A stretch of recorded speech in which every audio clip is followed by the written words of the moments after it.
सुबह का समय था। हरिपुर के कच्चे रास्तों पर धूल उड़ रही थी।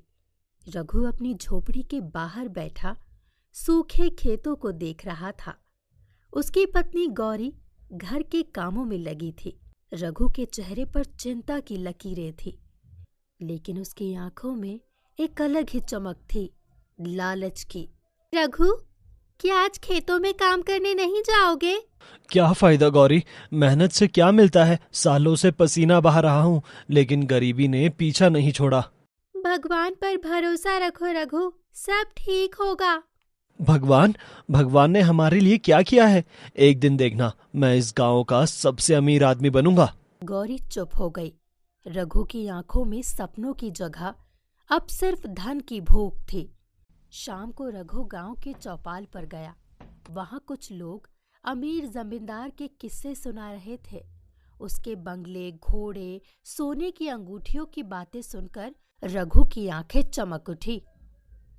रघु अपने घर लौट जाता है। रात को रघु बिस्तर पर लेटा था, लेकिन नींद नहीं आ रही थी। उसकी आंखों के सामने सोने चांदी के ढेर, महल, नौकर चाकर घूम रहे थे। थोड़ी देर बाद उसे नींद आ गई और अगली सुबह वो जल्दी उठ गया। मैं जंगल जा रहा हूँ, शायद लकड़ियाँ मिल जाए जिन्हें बेचकर कुछ पैसे आ जाएंगे। जंगल में मत जाओ रघु, वहां जंगली जानवर है। तू चुप रह, मुझे अपना भला खुद पता है। रघु जंगल की ओर बढ़ गया। रास्ते में उसके मन में बस एक ही ख्याल था, धन और सिर्फ धन। वो जंगल के बीच भटकता रहा। तभी उसकी नजर एक गुफा पर पड़ी। ये गुफा तो पहले कभी नहीं दिखी। उसका लालच उसे गुफा के अंदर खींच के ले गया। अंदर धुआं धुआं सा माहौल था और एक तांत्रिक यज्ञ कर रहा था। तांत्रिक के सामने एक आदमी बंधा हुआ था। रघु छुपकर सब कुछ ध्यान से देख रहा और सुन रहा था। तांत्रिक ने उस आदमी की बलि दी, मंत्र पढ़े, और तभी अचानक वहां एक सुंदर औरत प्रकट हुई।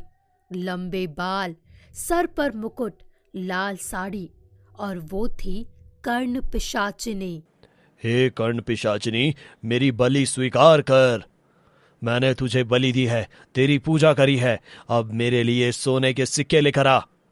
कर्ण पिशाचिनी मुस्कुराई और पलक झपकते ही सोने के सिक्कों से भरी थाली लेकर आई।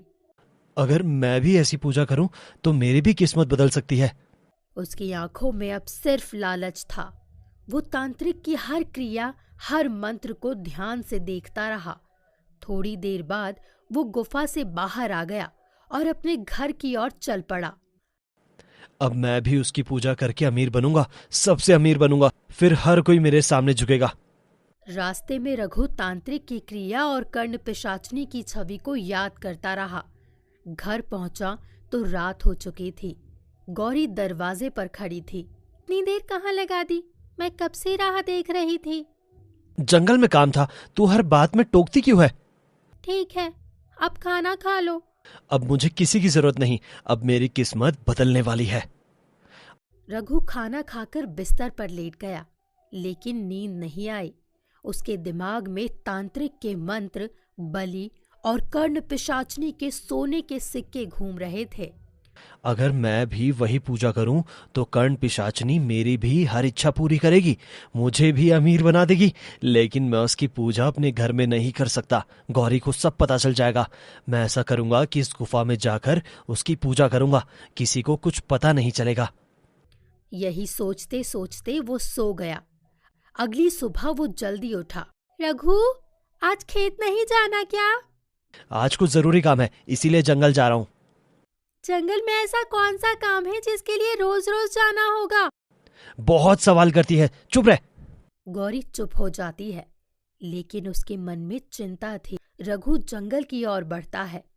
रास्ते में उसके मन में सिर्फ एक ही बात है, जल्द से जल्द अमीर बनना है।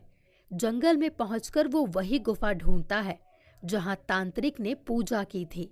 वहां पहुंचकर वो चारों ओर देखता है कि कोई देख तो नहीं रहा।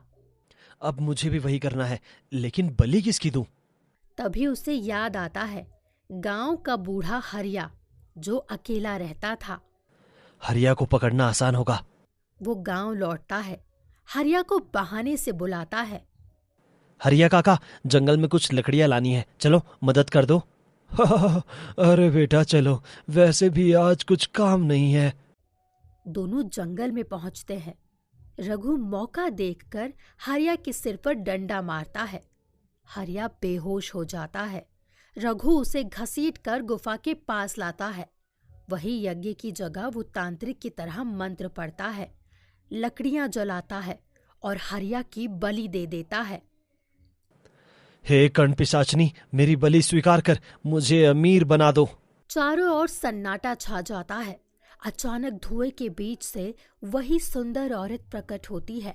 लंबे बाल, सर पर मुकुट, लाल साड़ी और चमकती आंखें। रघु, तुमने मुझे बुलाया?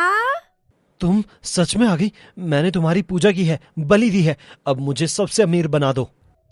मैं तुम्हारी हर इच्छा पूरी करूंगी, लेकिन याद रखना, हर बार मुझे बलि देनी होगी।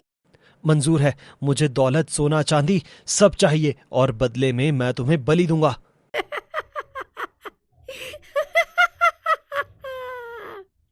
कर्ण पिशाचनी मुस्कुराती है और पलक झपकते ही उसके सामने सोने चांदी के सिक्कों से भरी थाली रख देती है। ये सब मेरा है? हाँ, लेकिन अगली बार जब तुम्हें और धन दौलत चाहिए तो एक नई बलि देनी होगी। तुम बलि कहीं भी दे सकते हो।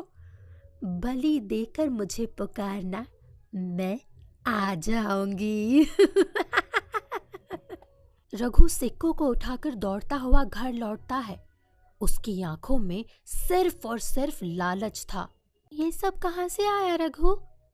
तुझे इससे क्या, तुझे जो चाहिए मिलता रहेगा, बस सवाल मत करना। गौरी चुप हो जाती है, लेकिन उसके मन में डर और संदेह दोनों बढ़ जाते हैं। रघु की लालच की पहली सीढ़ी पूरी हो चुकी थी। अब उसके लिए दौलत का रास्ता खुल चुका था, लेकिन उसकी आत्मा पर कर्ण पिशाचनी का साया पड़ चुका था। अब मैं सबसे अमीर बनूंगा। रघु के घर में अब सोने चांदी के सिक्कों की खनक सुनाई देने लगी थी। उसकी झोपड़ी की जगह एक बड़ा घर बन गया था।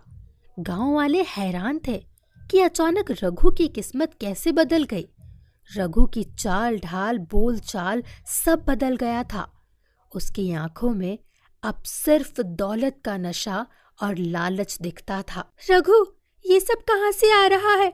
तू तो खेत में जाता भी नहीं, फिर इतना धन कैसे? तुझे जो चाहिए वो मिलता है ना, सवाल मत कर, अपने काम से काम रख। मुझे डर लगता है रघु, कहीं कोई अनहोनी ना हो जाए। अब डर की कोई जरूरत नहीं, अब मैं गांव का सबसे अमीर आदमी बनूंगा। गांव की चौपाल पर चर्चा हो रही थी रघु के बारे में। मुझे लगता है रघु को कोई गुप्त खजाना मिल गया है। शायद उसने तांत्रिक विद्या सीख ली है, जिससे वो धनवान बन रहा है। कुछ लोग उससे जलने लगे थे और कुछ डरने लगे थे। रघु का लालच अब और बढ़ गया था। उसे अब हर चीज चाहिए थी, और ज्यादा सोना, और बड़ी हवेली, और नौकर चाकर। प्रकट हो कर्ण पिशाचनी, मैं तुझे पुकार रहा हूँ, जल्दी प्रकट हो। तभी वहां पर कर्ण पिशाचनी आ जाती है। क्यों बुलाया मुझे रघु? मुझे और धन चाहिए। उसके लिए तुम्हें मुझे और बलियां देनी होगी, तब मैं तुम्हें और धनवान बनाऊंगी।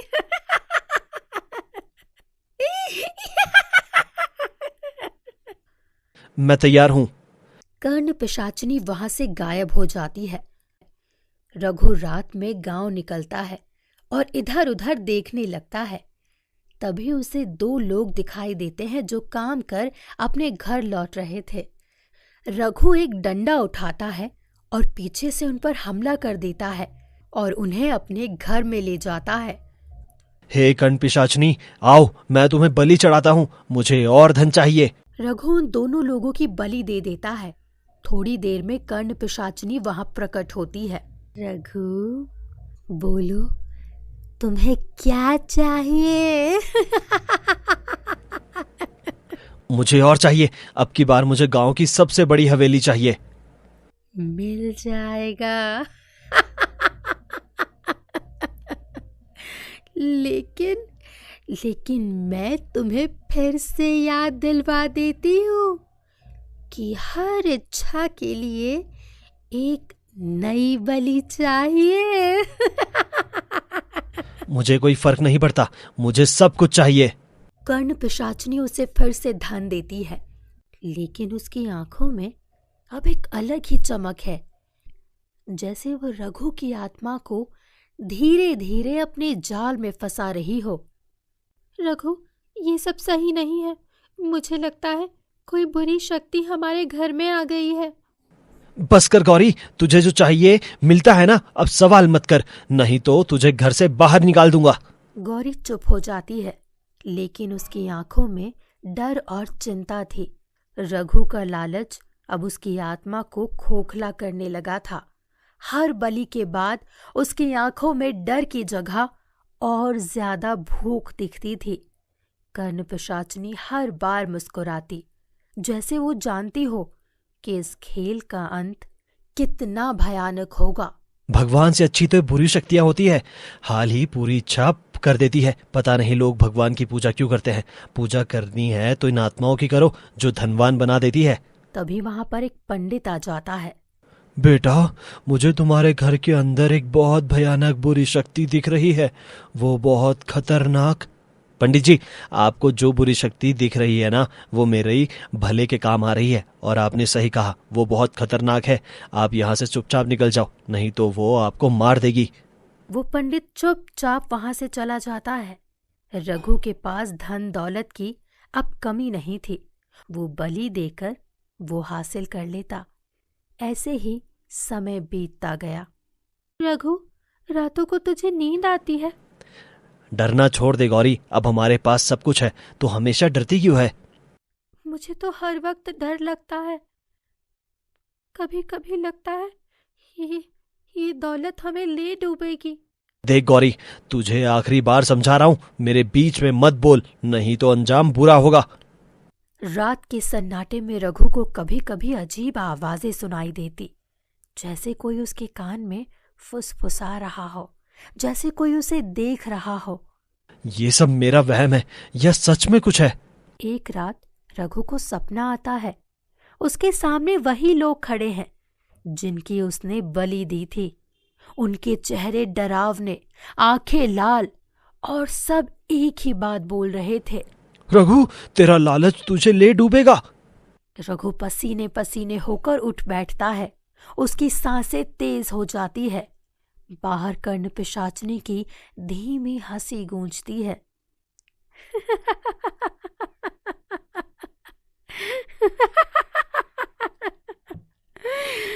रघु, अब डर कैसा? तूने जो मांगा सब दिया। अब कीमत चुकाने का वक्त भी आएगा। नहीं, मैं डरता नहीं हूं तुम, मुझे और चाहिए, मुझे सब कुछ चाहिए। क्या हुआ रघु? फिर से कोई बुरा सपना देखा क्या? कुछ नहीं, सो जा। गौरी रघु को देखती है। उसकी आंखों में अब सिर्फ डर था। रघु की हवेली के अंधेरे कोनों में अब दौलत की चमक से ज्यादा डर का साया फैलने लगा था। वो हर रात को डर जाता था, लेकिन उसका लालच अब भी खत्म नहीं हुआ था। रघु, तू बदल गया है, पहले जैसा नहीं रहा। अब तुझसे बात करने में भी डर सा लगता है। तुझे जो चाहिए सब तो है, फिर क्यों परेशान करती है? मुझे तेरा प्यार चाहिए रघु, ये सोना चांदी नहीं। तू हर वक्त गुस्से में क्यों रहता है? अब मुझे ये सब बातें सुननी नहीं है। मैं गांव का सबसे बड़ा आदमी बन चुका हूं, मुझे किसी की जरूरत नहीं। गौरी की आंखों में आंसू आ जाते हैं। वो चुपचाप रसोई में चली जाती है। रघु कमरे का दरवाजा बंद कर देता है। हे कर्ण पिशाचिनी, मुझे और दौलत चाहिए। कर्ण पिशाचिनी प्रकट होती है। रघु, बोल बोल, अब तुझे और क्या चाहिए? हाँ हाँ, बोल। मुझे और धन दौलत चाहिए। धन दौलत के बदले मैं तुझे बलि देता हूँ, तो तेरा फर्ज बनता है मेरी इच्छा पूरी करने का। ठीक है, लेकिन याद रख, अब हर कीमत बहुत भारी पड़ेगी। मुझे कोई फर्क नहीं पड़ता। कर्ण पिशाचिनी उसके सामने सोने चांदी का बहुत सारा ढेर लगा देती है। ये सब गौरी चुपके से खिड़की से देख रही थी। कर्ण पिशाचिनी वहां से चली जाती है। उसके जाने के बाद तुरंत गौरी अंदर आती है। अब पता चला कि इतना सारा धन कहाँ से आ रहा था। आप इस बुरी आत्मा की पूजा कर रहे हो ना? मुझे लगा ही। देख गौरी, तूने सब कुछ देख लिया है, अब किसी को बताना मत। आप इसे बलि देते हो और बदले में ये आपको धन देती है। अब मुझे समझ में आया कि हर दिन गांव से कोई ना कोई क्यों गायब हो रहा है। आप अब बहुत बड़ी गलती कर रहे हो। देख गौरी, हमारे पास सब कुछ है, अब तू चुप रह, नहीं तो सब कुछ बेकार हो जाएगा। मैं गांव वालों को सब कुछ बता दूंगी। आपने कितने लोगों को मारा है, आप कितने बुरे इंसान बन चुके हो। तो तू नहीं मानेगी गौरी, अब शायद तुझे खत्म करना ही पड़ेगा। हे कर्ण पिशाचिनी, प्रकट हो, देख मैं तुझे किसकी बलि दे रहा हूँ। कर्ण पिशाचिनी वहां पर प्रकट होती है। किसकी बलि दे रहा है मुझे?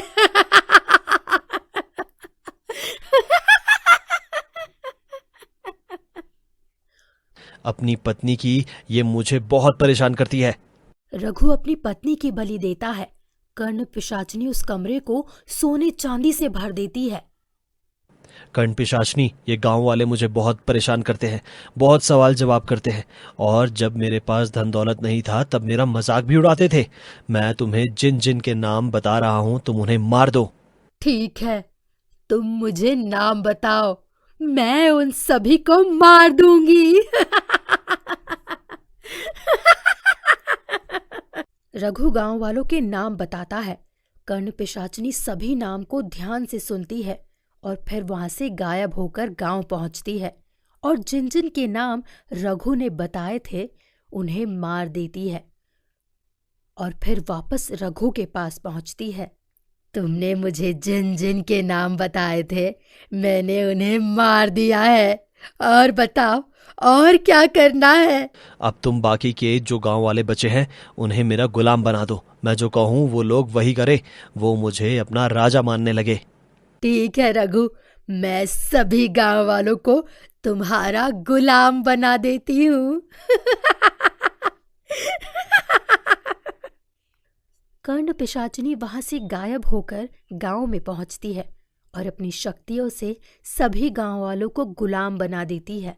सभी गांव वाले कर्ण पिशाचिनी के पीछे पीछे आते हैं। देखो रघु, मैंने सभी गांव वालों को तुम्हारा गुलाम बना दिया है।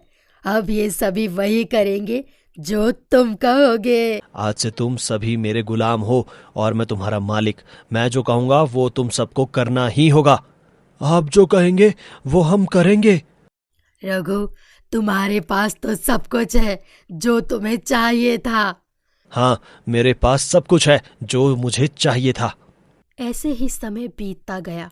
अब सभी गांव वाले रघु के गुलाम बन चुके थे। रघु उनसे अपनी सेवा करवाता था, जिसको वो चाहता उसको मार देता था। अब वो इंसान से राक्षस बन चुका था। उसके मन में दया बिल्कुल भी नहीं थी। कर्ण पिशाचिनी अब हमेशा उसके साथ रहने लगी थी। एक दिन कर्ण पिशाचिनी रघु से कहती है, रघु, अब मुझे तुम्हारी बलि चाहिए।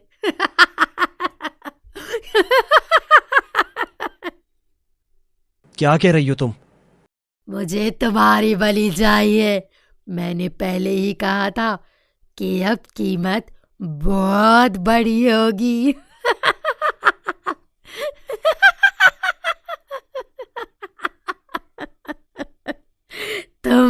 तुम तैयार हो ना?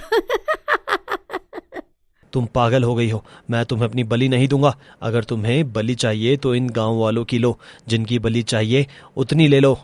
मुझे इन गांव वालों की बलि नहीं चाहिए। मुझे अब तुम्हारी बलि चाहिए। कर्ण पिशाचिनी रघु पर हमला करती है, लेकिन रघु बच जाता है और वहां से जल्दी जल्दी भागने लगता है। भागते भागते वो जंगल की एक गुफा में पहुंच जाता है। गुफा में तांत्रिक बैठे हुए थे। बाबा, मुझे बचा लीजिए, नहीं तो वो मुझे मार देगी। मुझे सब कुछ पता है। तुमने बहुत गलत मासूम लोगों की जान ली, अपनी पत्नी को भी नहीं छोड़ा। तुमने लालच में आकर बहुत बड़ी गलती की है। मैं तुम्हें नहीं बचा सकता। नहीं बाबा, आप ऐसा मत कहिए। आप मुझे बचा सकते हैं। आपके पास तो शक्तियाँ होंगी जिनका उपयोग करके आप मुझे बचा सकते हो। वो बहुत खतरनाक है। मैं भी उसकी एक बार पूजा कर चुका हूँ, लेकिन मैं जान गया था कि वो क्या कर सकती है। इसीलिए दोबारा मैंने उसकी पूजा नहीं की। तुमने उसकी पूजा की और कई बलियाँ दी, जिससे वो और शक्तिशाली हो गई। अब वो तुम्हें नहीं छोड़ेगी। बाबा, मुझसे गलती हो गई, मुझे माफ़ कर दो। मैं लालच में आ गया था, लेकिन अब मैं लालच नहीं करूँगा कभी भी। मुझे सबक मिल चुका है। कृपया करके मुझे बचा लीजिए बाबा। ठीक है, लेकिन अब कभी लालच मत करना। अब मैं कभी लालच नहीं करूँगा। तभी वहां पर कर्ण पिशाचिनी आ जाती है और रघु का गला पकड़ लेती है। इसे छोड़ दे। तू बीच में मत बोल, नहीं तो तुझे भी मार दूंगी। तांत्रिक कुछ मंत्र पढ़ता है। उन मंत्रों से कर्ण पिशाचिनी की शक्तियां कमजोर हो जाती है और वो जमीन पर गिर जाती है। तुझे क्या लगा कि मैं कमजोर हूँ? मेरे पास भी कई सिद्धियां हैं। मैं तुझे छोड़ूंगी नहीं, समझा? मैं तुझे नहीं छोड़ूंगी।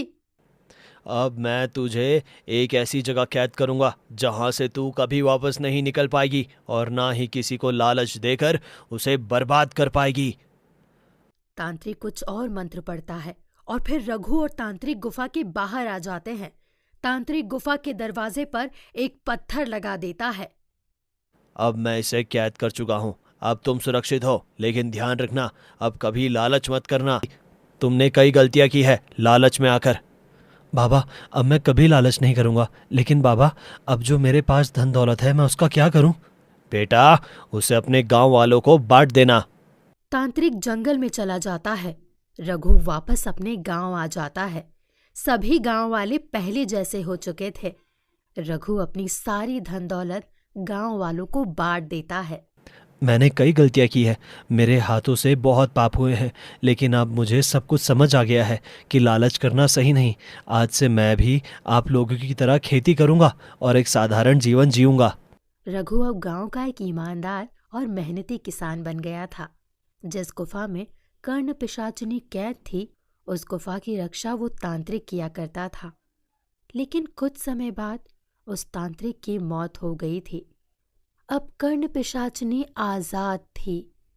तांत्रिक, तू मर चुका है, लेकिन मैं जिंदा हूं। अब कोई नहीं रोक सकता। अब मैं इस गुफा से बाहर निकलूंगी।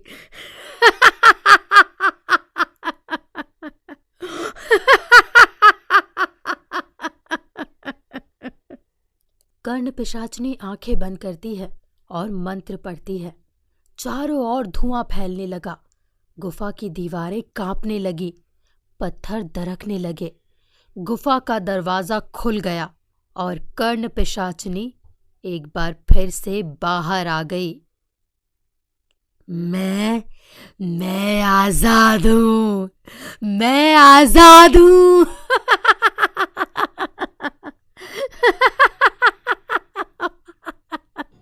गांव में सुबह का समय था। गांव की चौपाल पर गांव वाले और रघु बातें कर रहे थे। रघु भाई, खेत की मिट्टी कुछ भारी लग रही है। हाँ हाँ, रघु के खेत में तो बहुत अच्छी फसल होती है। खेत में खाद अच्छा डाला है, जिससे फसल अच्छी हो रही है। ये वही गांव है जहां रघु रहता है, जिसकी वजह से मैं गुफा में कैद हुई थी। अब इस गांव में कोई नहीं बचेगा। हाँ, मैं सभी को मारूंगी। कर्ण पिशाचिनी गांव में आ गई और उसने अपना खेल शुरू कर दिया। मेरा मेरा बच्चा कहाँ गया? कोई बताओ, मेरा बच्चा कहाँ गया? कल से 4 लोग गायब हो चुके हैं। ये क्या हो रहा है? ये सामान्य नहीं है, ये किसी बुरी आत्मा का काम है। रघु अपने घर में अकेला था और बिस्तर पर लेटा हुआ था। दिल बेचैन है, जैसे कोई बुला रहा हो। तभी कमरे में हल्की सी रोशनी फैलती है। रघु। गौरी, ये तू है? हाँ, गौरी हूँ रघु, तुम्हारी पत्नी। अब मैं एक अच्छी आत्मा बन गई हूँ। गौरी, मैंने तुझे मार दिया, मैं पापी हूँ, मुझे माफ कर दे। अब वक्त माफी का नहीं है रघु, कर्ण पिशाचिनी आजाद हो गई है। क्या? लेकिन वो तो कैद थी।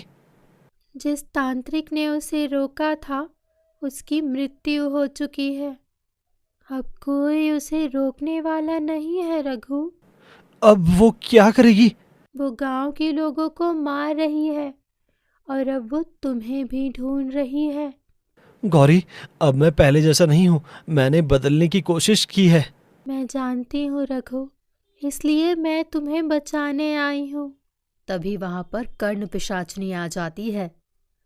रघु, रघु, मैं आ गई हूँ तेरी बलि लेने के लिए। गौरी, मुझे बहुत डर लग रहा है। डरो मत रघु, मैं तुम्हारे साथ हूँ रघु।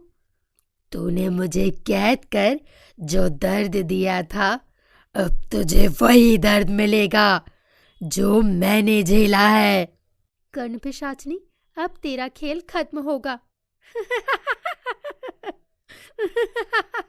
तू एक साधारण आत्मा है, मैं तुझे अभी खत्म कर सकती हूँ। कर्ण पिशाचनी मंत्र पढ़ती है। गौरी की आत्मा जमीन पर गिर जाती है। गौरी तुरंत उठती है और एक मंत्र पढ़ने लगती है। मंत्र सुनते ही कर्ण पिशाचनी हवा में उछलती है और दूर जाकर दीवार से टकराती है। तू ये मंत्र कैसे जानती है? हाँ? अब तू नहीं बचेगी। तूने कितनों को मारा है, तुझे अब खेद नहीं, तुझे अब मौत मिलेगी, मौत। मैं किसी से नहीं डरती, अब देख देख मैं क्या करती हूँ। कर्ण पिशाचनी वहां से गायब हो जाती है और थोड़ी देर में वापस वहीं आ जाती है। उसके साथ अब एक छोटा बच्चा था जिसे उसने कस के पकड़ा हुआ था। अगर तूने एक भी मंत्र बोला तो ये बच्चा मरेगा। नहीं, बच्चे को छोड़ दे। कर्ण पिशाचनी ने उस बच्चे को मार दिया और फिर वहां से गायब हो गई। वो लोगों को पकड़ पकड़ कर मार रही थी। मेरे बच्चे को छोड़ दो, उसे मत मारो, मेरे बच्चे को छोड़ दो। तभी वहां पर गांव का एक पंडित आ जाता है। छोड़ दो इन मासूम गांव वालों को, इन्होंने तुम्हारा क्या बिगाड़ा है? पंडित, अब तेरी बारी है। कर्ण पिशाचनी पंडित को भी मार देती है। रघु और गौरी भी वहां पर पहुंच जाते हैं। छोड़ दे इन मासूम गांव वालों को, छोड़ दे। कोई नहीं बचेगा, सब मारे जाएंगे, सब मारे जाएंगे। गौरी एक मंत्र पढ़ती है जिससे कर्ण पिशाचनी की शक्तियां कमजोर हो जाती है और वो जमीन पर गिर जाती है।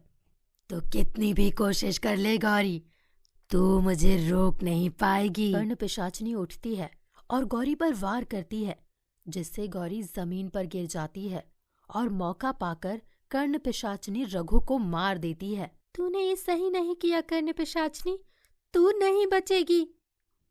गौरी गांव के मंदिर में से एक त्रिशूल निकाल कर लाती है और कर्ण पिशाचनी को घोंप देती है।